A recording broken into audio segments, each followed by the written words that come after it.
Bạn có nhớ món ăn nào khiến tim mình trùng xuống mỗi lần nghĩ về? Không cần phải là cao lương mỹ vị, cũng không phải món ăn đắt tiền trong nhà hàng sang trọng, mà là một món ăn đơn sơ, mộc mạc, đôi khi chỉ có vài nguyên liệu đơn giản nhưng lại khiến mình nghẹn ngào mỗi lần nhắc tới. Vì hơn cả hương vị, nó là nơi cất giấu cả một bầu trời ký ức tuổi thơ, là chiếc cầu nối mình với những tháng năm không thể nào trở lại. Với tôi, món ăn đó chính là lẩu nuôi mẹ nấu. Nghe đơn giản vậy thôi, nhưng ai từng sống ở quê, từng lớn lên bên bếp củi nghi ngút khói, từng ngồi vây quanh nồi nước nóng với cả nhà vào những chiều chạng vạng, sẽ hiểu vì sao một món ăn tưởng chừng bình thường ấy lại mang theo cả một trời thương nhớ. Chiều hè, khói bếp và tiếng mẹ gọi. Tuổi thơ tôi trôi qua ở một vùng quê nghèo nhưng đông đầy tiếng cười. Những buổi chiều hè, mặt trời còn rớt nắng phía cuối chân trời, tôi với lũ bạn trong xóm thường mải mê tắm mương, thả diều, chơi nhảy dây hay đá banh bằng quả bưởi héo.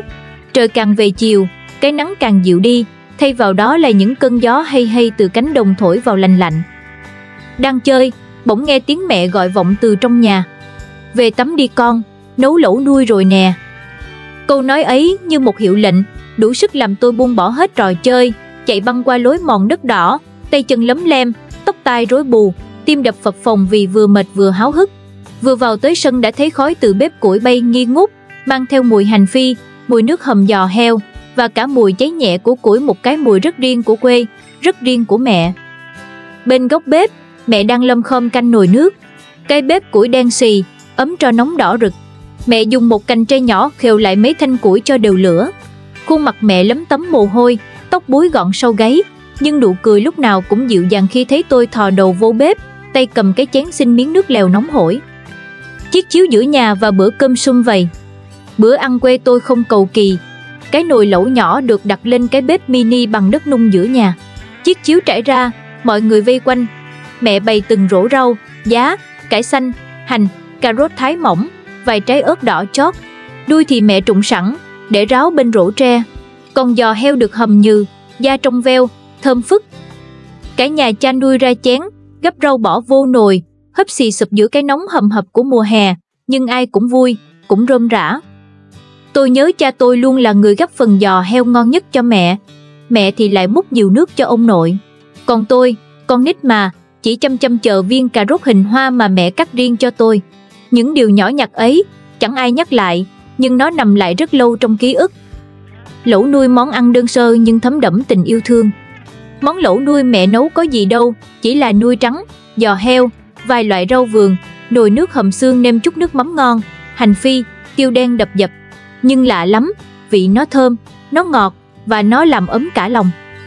Không phải vì mẹ nấu ngon hơn đầu bếp nào cả, mà vì mẹ nấu bằng tất cả tình yêu, tất cả sự tỉ mỉ, tất cả những gì tốt đẹp nhất bà có thể dành cho gia đình. Có lần tôi hỏi mẹ sao hay nấu món này, mẹ cười hiền bảo: món này dễ nấu, lẹ nữa, mà con tụi bay ăn thấy vui là mẹ mừng rồi. Vậy đó, đôi khi tình thương chẳng cần phô trương. Nó ẩn mình trong từng sợi nuôi mềm, trong từng cái giò heo hầm mềm tan, trong từng muỗng nước lèo đậm đà và trong cách mẹ nhẹ nhàng gọi cả nhà vào ăn. Mỗi lần nhắc lại là một lần tim khẽ rung. Giờ lớn rồi, đi làm xa, sống ở thành phố, tôi cũng từng thử nấu lại món lẩu nuôi. Công thức trên mạng không thiếu, nguyên liệu siêu thị đầy đủ. Nhưng sao nấu hoài, nêm hoài, ăn hoài mà vẫn thấy thiếu. Thiếu tiếng mẹ gọi vọng từ bếp, thiếu khói củi cay mắt, thiếu tiếng ve kêu râm ran ngoài vườn, thiếu cảm giác cả nhà vây quanh, ai cũng cười. Nên mỗi lần ai hỏi nhớ món gì ở quê nhất, tôi luôn trả lời không cần nghĩ, lẩu nuôi mẹ nấu. Không phải vì ngon nhất, mà vì đó là món duy nhất khiến tôi nhớ nhà đến nhức lòng. Bạn có từng có một món ăn như vậy không? Một món ăn đơn sơ mà mỗi lần nghĩ về lại thấy tim mình trùng xuống một nhịp. Nếu có, tôi tin rằng bạn cũng như tôi mang trong mình một miền ký ức không thể nào quên, mà mỗi lần nhắc tới lại thấy mắt mình cay cay. Và hôm nay, tôi muốn kể lại món ăn ấy không phải để dạy bạn cách nấu, mà là để cùng nhau nhớ về những điều bình dị nhất nhưng lại thiêng liêng nhất, bữa cơm gia đình và người mẹ yêu thương. Có những món ăn không cần phải cao lương mỹ vị, không cần nhà hàng sang trọng hay cách trình bày cầu kỳ. Chỉ cần đơn sơ như một nồi lẩu nuôi mẹ nấu, bốc khói trên chiếc chiếu giữa nền nhà quê, đã đủ làm lòng người tan chảy. Mỗi lần thưởng thức, không chỉ vị giác được đánh thức, mà cả một bầu trời ký ức lại ùa về, làm tim se lại, mắt cay cay. Gắp một đũa, nhớ một đời.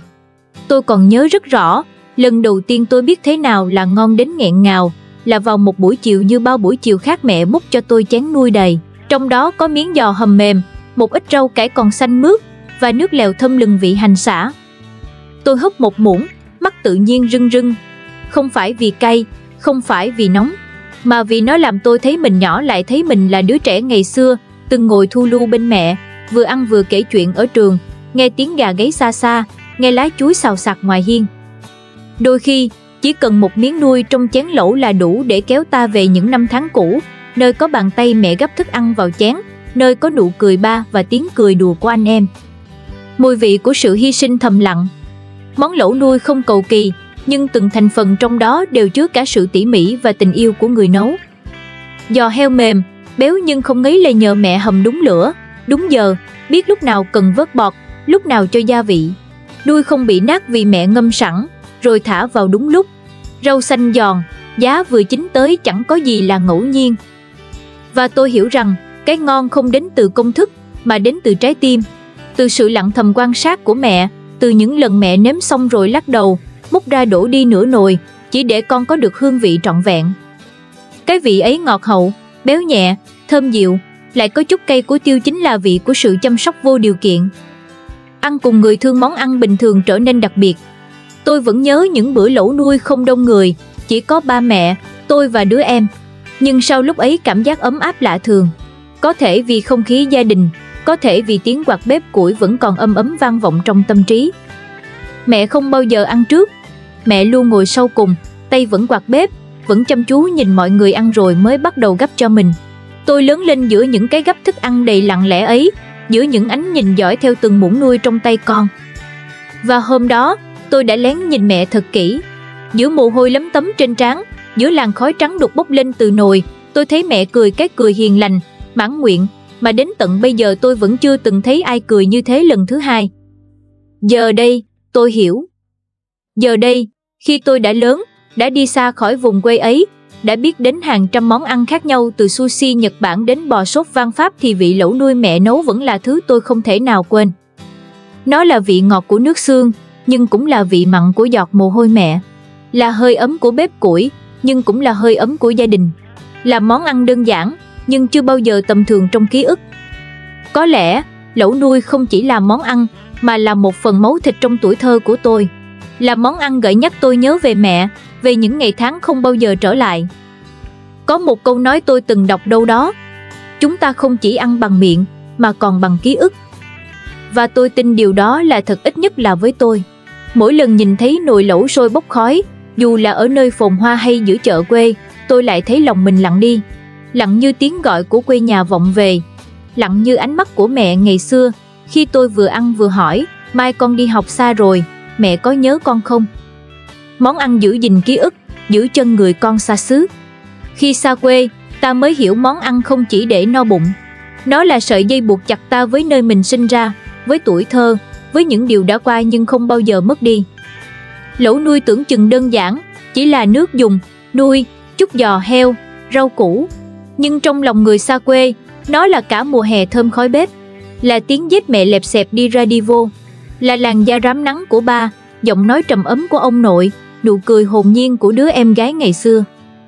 Có người đi gần nửa đời người, ăn đủ sơn hào hải vị, nhưng đến cuối cùng vẫn tìm về một chén nuôi mềm, nước dùng trong vắt, thơm mùi quê nhà. Có những điều nhỏ bé nhưng quý giá vô cùng. Nếu ngày xưa ai đó hỏi tôi, ký ức nào khiến con nhớ quê nhất, tôi sẽ không nói là lũy tre làng, là con trâu, là ruộng lúa. Tôi sẽ trả lời là bữa lẩu nuôi mẹ nấu. Không phải vì món đó ngon nhất, mà vì nó thường nhất, gần gũi nhất, nhưng lại chứa nhiều tình thương nhất. Cái cảm giác mẹ đưa cho tô nuôi nóng hổi, kèm lời dặn: ăn đi con, còn nhiều lắm. Nó len sâu vào tim, ở lại mãi đó, dù thời gian có trôi qua bao nhiêu năm đi nữa. Gửi lời cho những ai còn mẹ. Nếu bạn đang còn mẹ, còn gia đình, còn bếp lửa nhà mình, xin hãy trân quý. Vì không ai có thể biết trước ngày mai. Có những người giờ chỉ còn được gặp mẹ trong giấc mơ. Có những người bây giờ thèm một bữa cơm quê, nhưng biết rằng chẳng bao giờ còn được ăn nữa. Hãy tranh thủ những giây phút có thể ngồi bên mẹ, Dù chỉ để cùng ăn một nồi lẩu quê, không cần sơn hào hải vị, không cần nhà hàng đông đúc, chỉ cần mẹ còn đó và bạn còn kịp gắp cho mẹ một miếng thịt. Quê nhà không ở đâu xa, nó nằm trong lòng mỗi người. Đối với tôi, quê hương không chỉ là một điểm trên bản đồ. Quê hương là món ăn mẹ nấu, là tiếng bát đũa chạm nhau lách cách, là hơi ấm từ nồi lẩu đơn sơ. Và dù tôi có đi xa đến đâu, sống ở đất nước nào, làm công việc gì, tôi vẫn luôn mang theo quê hương bên mình qua những ký ức, những hương vị và tình thương không bao giờ vơi.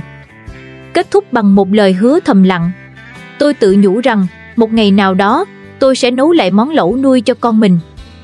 Dù bây giờ tôi vẫn chưa giỏi như mẹ, nhưng tôi muốn con tôi cũng sẽ nhớ về tôi như tôi nhớ về mẹ. Tôi muốn giữ gìn ký ức này không chỉ để hoài niệm mà để truyền tiếp, để giữ lại một phần hồn của quê hương trong mỗi mái nhà. Bạn có nhớ món ăn nào khiến tim mình trùng xuống mỗi lần nghĩ về? Nếu có, xin hãy một lần quay về, hoặc chỉ cần nhắm mắt, hít một hơi sâu, bạn sẽ thấy quê nhà vẫn còn đâu đó, nằm im trong tim mình.